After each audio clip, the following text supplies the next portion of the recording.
Hi there, I'm Michelle Glover, and I teach first grade at Shuford Elementary in Newton Conover.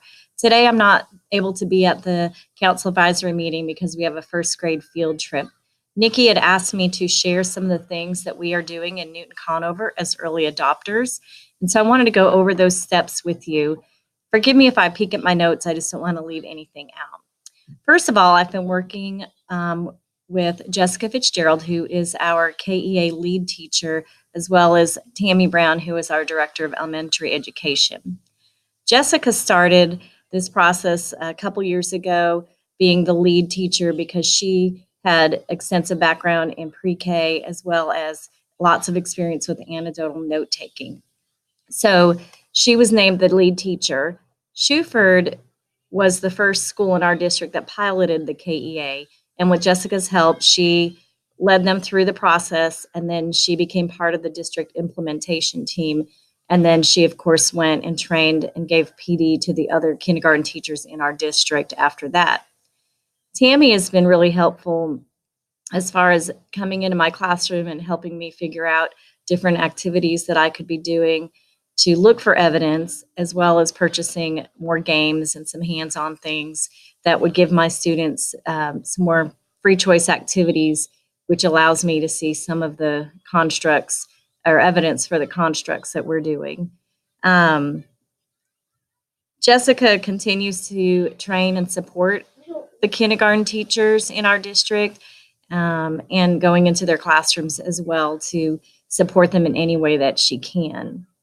So what we did was we sat down. I became part of the district implementation team, and we sat down together, Jessica, myself, our instructional coach, Angie Sigmund, Tammy Brown, our principal, Keisha Clemens, and all of us sat down and we created our elevator speech, as well as we created a first grade flyer that was going to be sent home as soon as we started this process. So after we got all of that organized, I began doing some of the observations and collecting evidence in my classroom. That was the end of January, the beginning of February. And once I got my feet wet a little bit, I created a PowerPoint presentation to share with my first grade team at Shuford. And I gave them a PD during a PLC one day and talked about how I was collecting evidence, what that evidence could look like, and how to get on the online platform. I shared some of my notes, and we practiced looking at some of the progressions as well, and practiced rating some of the notes that I took, rating some of the students on those progressions. One of the other things we did was we just chose two constructs to start with. We chose perseverance in assigned activities and emotion regulation. We thought those two things we could pretty much see throughout our regular day and all the things that we're already doing. So we did start with those.